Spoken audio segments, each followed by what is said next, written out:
नमस्कार, मैं राकेश परमार। मित्रों, वैसे आज तो सबसे बड़ा बात था कि मेहुल चौकसी पर चौकसी दिखाती हुई प्रतीत होती हमारी सरकार पर। हालांकि ये दिखावा है, क्योंकि अगर सरकार चौकस होती तो मेहुल चौकसी देश छोड़ के जाता ही नहीं। मेहुल चौकसी, उसका भांजा विजय माल्या या और लोग, जो लोग हमारे देश का पैसा लूट करके बड़े आराम से चहलकदमी करते हुए चले जाते हैं, वो जाते नहीं हैं, क्योंकि वो कोई पैदल तो गए नहीं हैं। जैसे हम कालका जी से गोविंदपुरी जाते हैं, कालका जी से गोविंदपुरी जाते वक्त में 3 जगह पुलिस की बैरिकेडिंग लगती है और वो पुलिस वाले घूरते रहते हैं कि हमारे गाड़ी में कुछ अवैध सामान या कुछ भारी भरकम सामान तो नहीं है। और इन लोगों ने तो सैकड़ों के संख्या में बैग भर भर के, सूटकेस भर भर के लेके गए होंगे।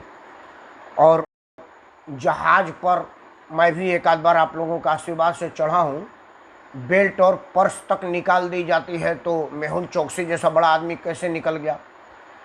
आप लोगों को अनुभव होगा, आप लोग हवाई यात्रा करते होंगे तो जांच के जगह जहाँ आप चेक इन करते हैं वहाँ पर आपकी बेल्ट उतार दी जाती है, पर्स, मोबाइल, ये सब एक कटोरी में रख दिया जाता है और वो एक मशीन से गुजरती है। और आपका अगर पैंट ढीला हो तो आपका पैंट नीचे गिर जाता है। अगर आप जैकेट या कोट पहने हो तो आपको वो जैकेट, कोट, ब्लेजर उतारनी पड़ती है। एक सीन मैं बताता हूँ।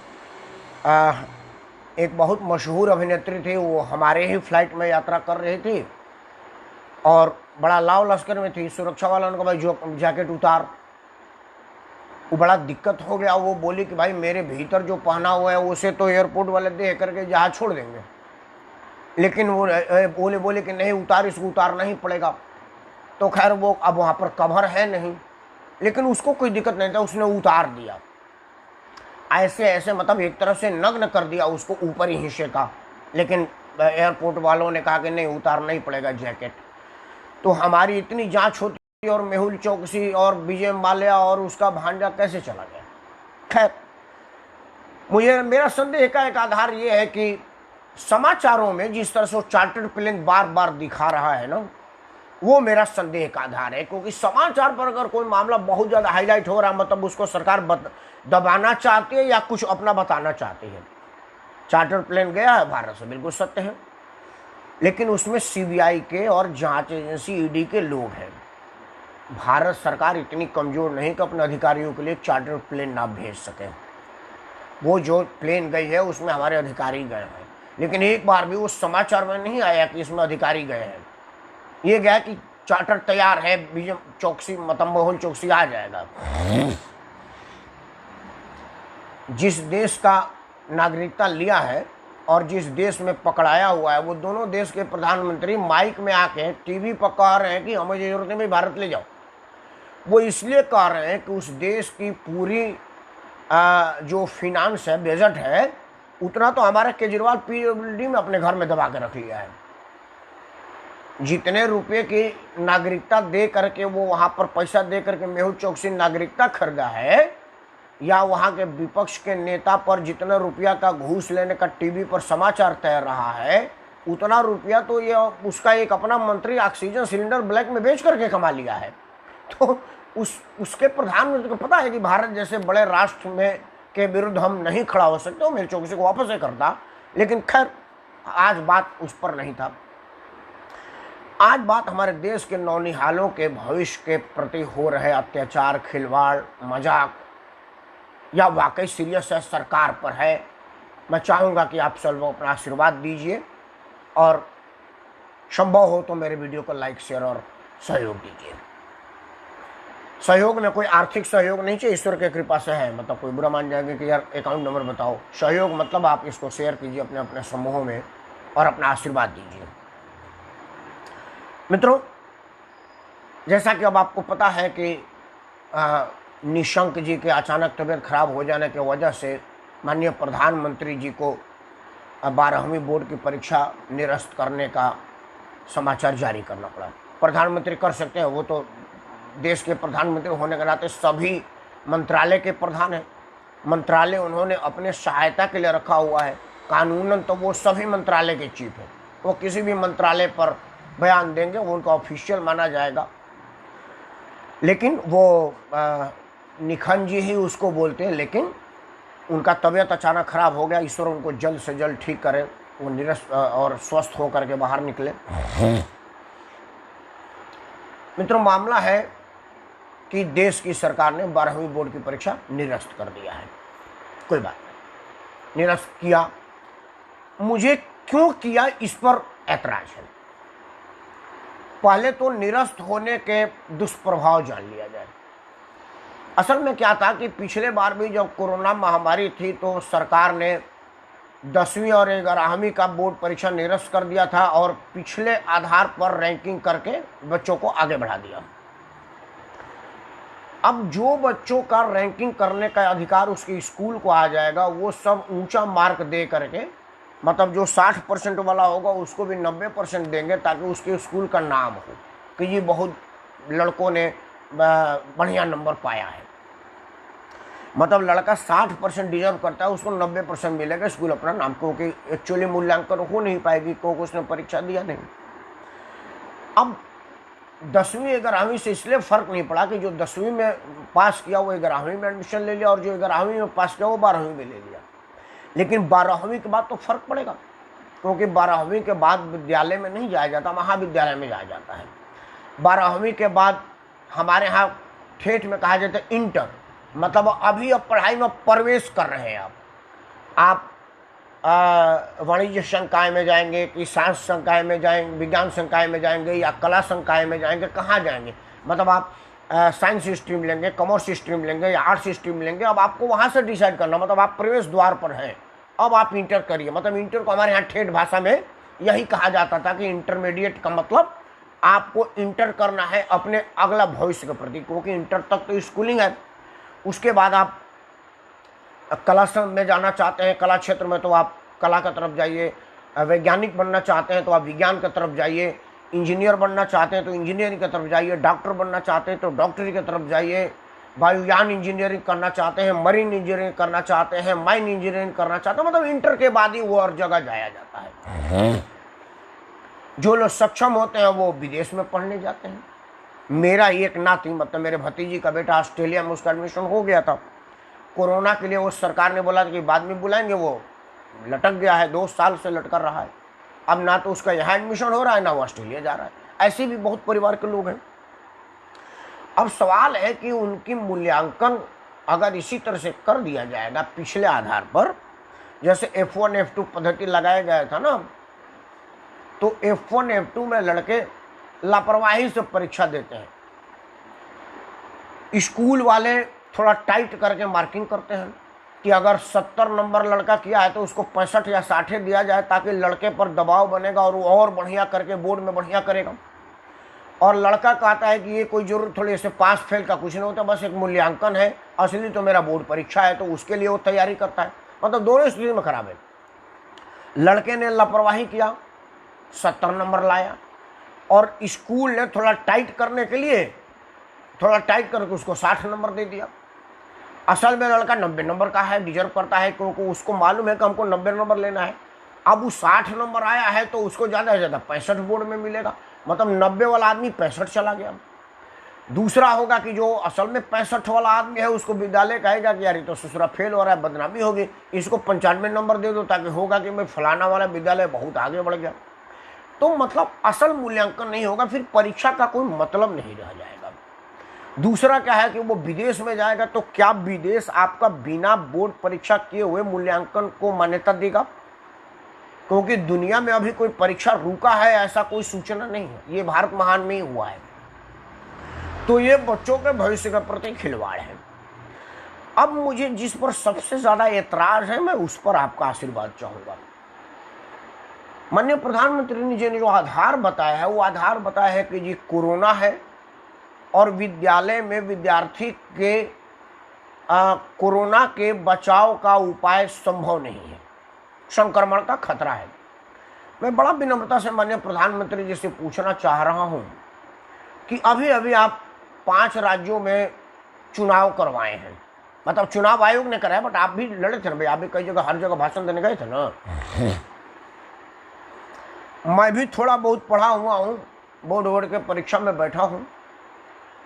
40 आदमी से लेकर के 30 आदमी, मतलब आदमी नहीं हो तो विद्यार्थी, अब तो आदमी हम हो गए, 30 विद्यार्थी से लेकर के 40 विद्यार्थी तक एक क्लास में पढ़ते हैं, और 20 विद्यार्थी मैक्सिमम, मेरा बहुत बड़ा हाल था 15 बाई 20 25 का, तो 20 विद्यार्थी एक हॉल में बैठ करके परीक्षा देते। तो मुझे ठीक ठीक याद है, कई बार तो 15 ही बैठते थे।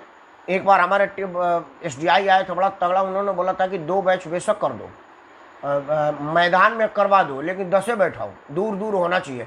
मतलब पहले होता था कि लॉन्ग स्टूल होती थी तो 2 बैठ जाते थे, और सिंगल स्टूल होती तो एक बीच में 4-5 फीट की गैपिंग कर देते थे। वो स्कूल के ऊपर था, जहाँ हमारा बोर्ड का परीक्षा हो। अगर वहाँ कई होता ना कि वो, जैसे हम लोग में गए थे तो वो फिक्स स्टूल था, तो उसकी मजबूरी थी, तो 2-2 स्टूल खाली करवा कर बैठाया था। तो 15 से 20 विद्यार्थी बैठते हैं, और वो स्वतः 2-2 3-3 फुट की दूरी होती है, और कोरोना में 2 फुट की दूरी और मास्क है जरूरी का मापदंड है। तो क्या 2 फुट की दूरी, सैनिटाइजर और मास्क के इस्तेमाल सरकार चाहती तो वो जो डिस्पोजल ग्लव्स होता है, उन बच्चों को गेट पर जो लोग बच्चों की जांच करते हैं कि कोई नकल चीट तो बच्चों के पास नहीं है, वो सबसे पहला एक मास्क और एक ग्लव्स दे देते कि भाई मास्क और ग्लव्स लो और परीक्षा करो, और ये यहाँ पे एक डस्टबिन है, जाते हो का तो ये दोनों इसी में डाल जाओ या अपने घर ले जाओ। तो मेरे ख्याल से जब हाथ ही बंद हो गया तो संक्रमण का खतरा खत्म हो गया, और नाक बंद हो गया, क्योंकि नाक और हाथ से ही होगा। और जब जाने लगे बच्चे तो उनको सैनिटाइज करा दीजिए। जिनका बच्चा होगा उसे भी अपना जान प्यारा होगा। आप सक्षम नहीं है तो आप कह देते भाई घर से एक छोटा साबुन और एक बोतल पानी लेके आना, जब आपका बच्चा निकले तो उसका हाथ धुलवा दो, और हाथ धुलवा के वो अपने हाथ मुंह छुए। या दस्ताना जब निकाल देगा तो दस्ताना के अंदर हाथ है तो कोई संक्रमण का खतरा नहीं है, क्योंकि दस्ताना से तो ऑपरेशन होता है, कोई संक्रमण नहीं होता। तो आपका क्या होता, ऐसा किया जा सकता है। और अगर मान लीजिए कि 20 आदमी या 40 आदमी एक हाल में बैठ जाता लड़का, तब भी वो जो गांधी मैदान में लाखों का भीड़ के सामने आप भाषण दिए, आज़ाद मैदान में लाखों लोगों के सामने जो आप भाषण दिए, एक भाजपा के पत्रकार लोग टीवी पर बोल रहे हैं कि जी बच्चों को 3 घंटा बैठना पड़ता। मुझे भी प्रधानमंत्री जी के रैली में जाने का मौका मिला है। असल में क्या था कि तब हमारे भाई श्री टिकट के दावेदार थे, और हमारा ही एक सहपाठी अध्यक्ष था उस वक्त बलिया जिला का। तो कार्यक्रम में चूंकि अब पास वास मिल गया था आगे उगे वाला हिस्से में, तो सुरक्षा का बहुत बड़ा व्यवस्था था, तो 2-3 घंटे पहले ही हमको जाके स्थान ले लेना था। 2 घंटा पहले से गया, आधा घंटा 1 घंटा तक प्रधानमंत्री का आ लेने के बाद भी आधा घंटा तक नेताओं ने अपना भाषण दिया। मतलब प्रधानमंत्री कुल 1.5-2 घंटा हमारे मंच पर रहे, और हम लोग 3-4 घंटा उस मैदान में रहे। मतलब जो चुनावी रैली होती है, अगर इतना ज़्यादा हाई सिक्योर्ड आदमी नहीं होता है तब भी 2-3 घंटे से कम की रैली नहीं होती है, क्योंकि 5-10 लोग बोलते हैं। तब देह पर देह सटाए हुए आदमी अगर 3 घंटा में रह करके संक्रमित नहीं होता, तो परीक्षा में तो 2-3 फुट की दूरी कोरोना से पहले जरूरी था। जब हम और आप परीक्षा दे रहे थे तो उसको तो कोरोना काल महामारी जैसी कुछ थी नहीं, तब भी हमारे अध्यापक ध्यान देते थे ना कि कोई एक दूसरे के नकल पे ताक तो नहीं रहा है, दूरी है ना, कहीं धीरे धीरे बोल के पूछ तो नहीं रहा है, इतनी दूरी होती थी ना। तो अगर आप चुनाव में भीड़ इकट्ठा कर सकते हैं तो परीक्षा में क्यों नहीं कर सकते। असल में क्या है कि हमारी सरकारें उस नई वाली बहुरिया की तरफ से होती हैं जो खाना कम बनाती है, बर्तन ज़्यादा हिलाती है, चूड़ियाँ ज़्यादा खनकाती है, ताकि बाहर तक आवाज़ आवे कि बहुरिया बहुत खानदानी है, संस्कारी है और खाना खूब पका रही है। हमारे नेताओं में थोड़ा सा फेरबदल है। हमारी राजनीति है वो खाना बिल्कुल नहीं बनाती, सिर्फ बर्तन बजाती है और चूड़ी खनकाती है। और इस बात का विशेष ध्यान रखते हैं भाई चूल्ही खनकाने बर्तन बजाने में कोई भला काम ना हो जाए, उस बात का बड़ी ध्यान रखें, कोई भलाई मत हो जाए भाई, नहीं तो इसलिए बड़ा मुंह कैसे दिखाएंगे अपने पूर्वजों को कि यार भारत के राजनीति था और बढ़िया करके आ गया, ऐसा कैसे हो गया। मित्रों, अगर आप अपने फायदे के लिए कोरोना नहीं देख रहे, क्योंकि अभी अभी चुनाव आयोग का एक बयान आया था कि अब जो 2022 में 5 राज्यों के चुनाव असंभावी है वो होंगे अपने समय पर ही, उत्तर प्रदेश, पंजाब, पांडिचेरी और ये सब जो जगह बता रहा था, हरियाणा, पंजाब, उत्तर प्रदेश, उत्तराखंड, एक और राज्य मैं वो भूल रहा हूँ, उनमें अपने समय पर ही चुनाव होगा, शायद राजस्थान है, समय पर ही चुनाव होगा, मतलब वहाँ पर कोरोना का कोई परेशानी नहीं होगी और बच्चों के परीक्षा में परेशानी होगा। माननीय प्रधानमंत्री जी का ये बात मुझे थोड़ा सा अटपटा लगा, क्योंकि आप कठिन से कठिन काम को बड़ी आसानी से कर देने के लिए मशहूर है। ऐसा कोई टास्क नहीं है जो माननीय प्रधानमंत्री जी के विराट व्यक्तित्व और कुशल नेतृत्व के सामने धराशायी न हुआ हो। याद कीजिए, माननीय प्रधानमंत्री जब प्रधानमंत्री नहीं बने थे तो कहा जाता था कि 370, हाँ छू के तो देखो, ना आपने बल्कि छुआ बल्कि उसको धराशायी कर दिया। अब तो 370 की मांग तो कश्मीर में भी नहीं कर रहा है।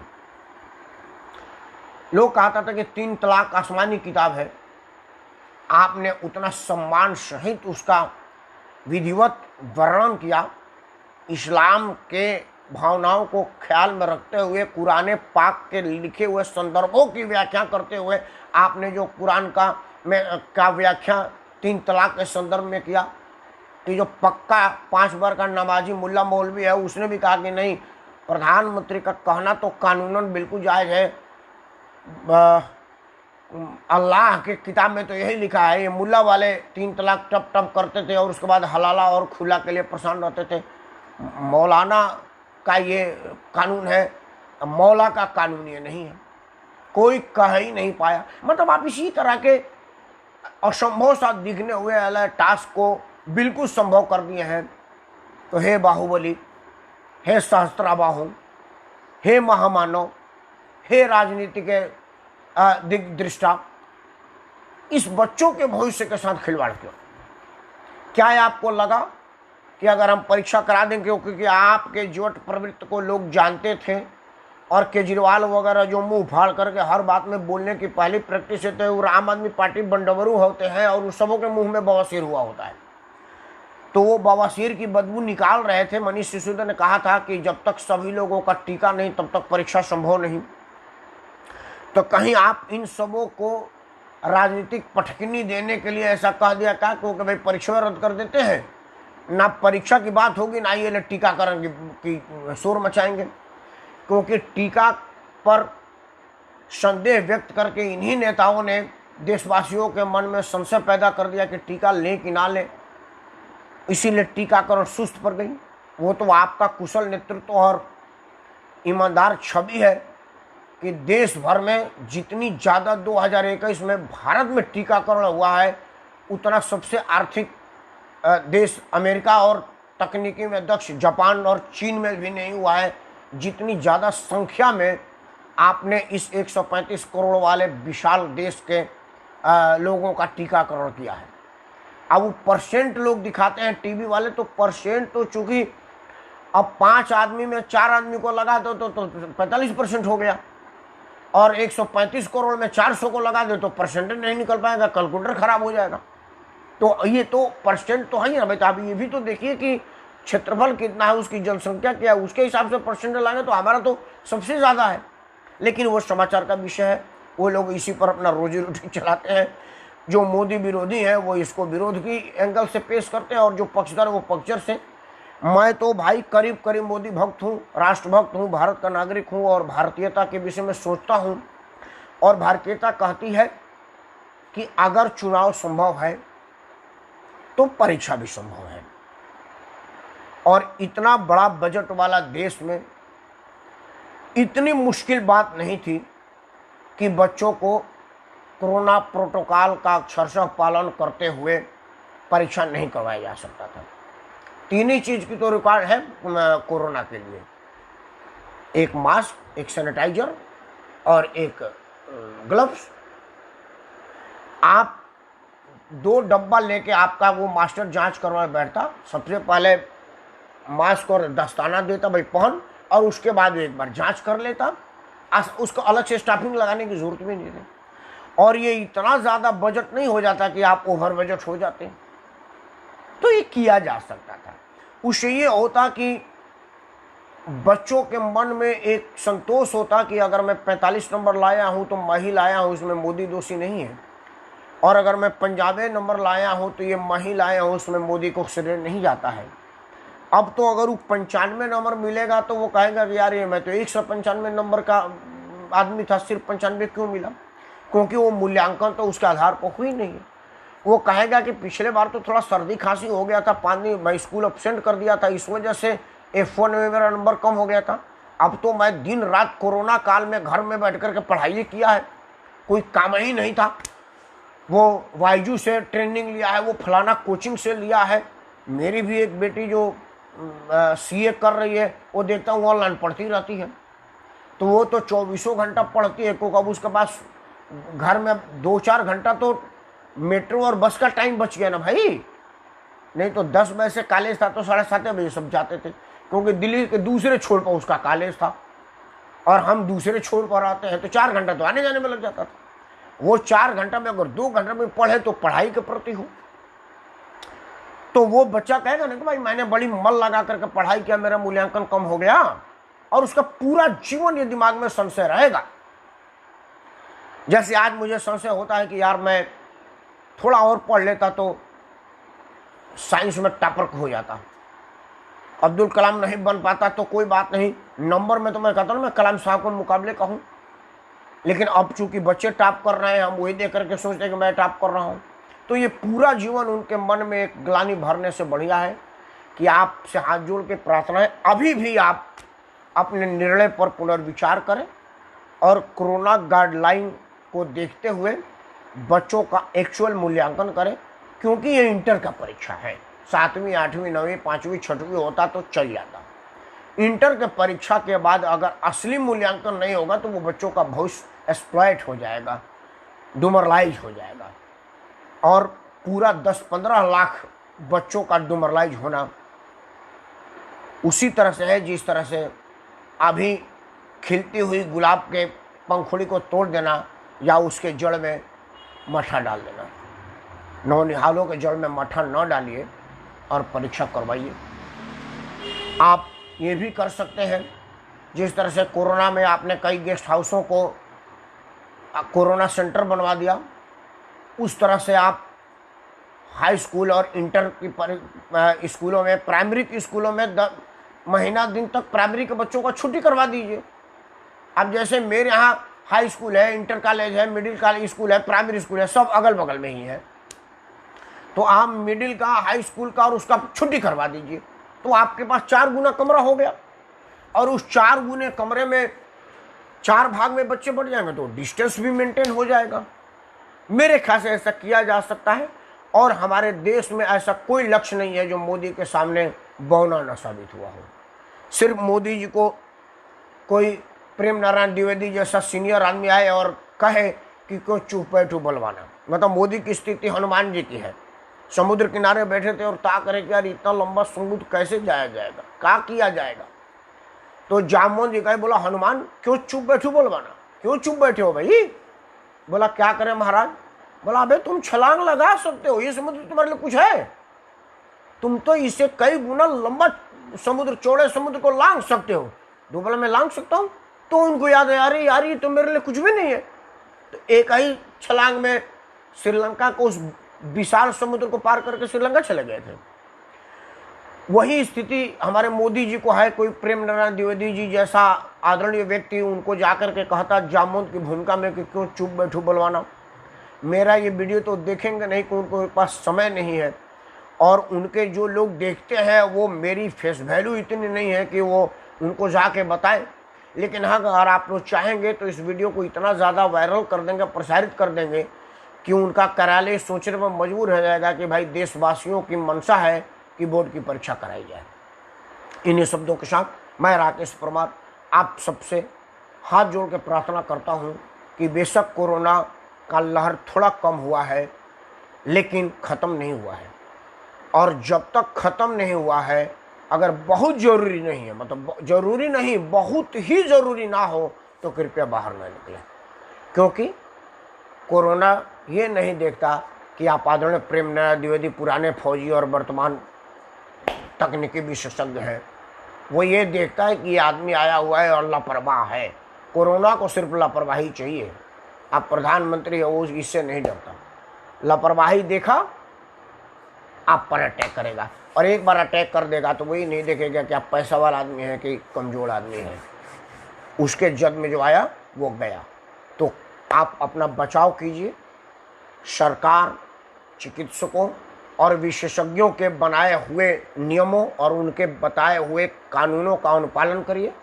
मुझ जैसा फालतू आदमी अगर कोई बकवास करे तो उसको ध्यान मत दीजिए। हमारे बात को सिर्फ इतना ही सुनिए कि आप अपना बचाव कीजिए, जो विशेषज्ञ कह रहे हैं। कोरोना आपको छुए ना, यही परमपिता परमेश्वर से प्रार्थना है। इन्हीं शब्दों के साथ मैं राकेश परमार आप सबको सादर करता हूँ। जय हिंद, वंदे मातरम।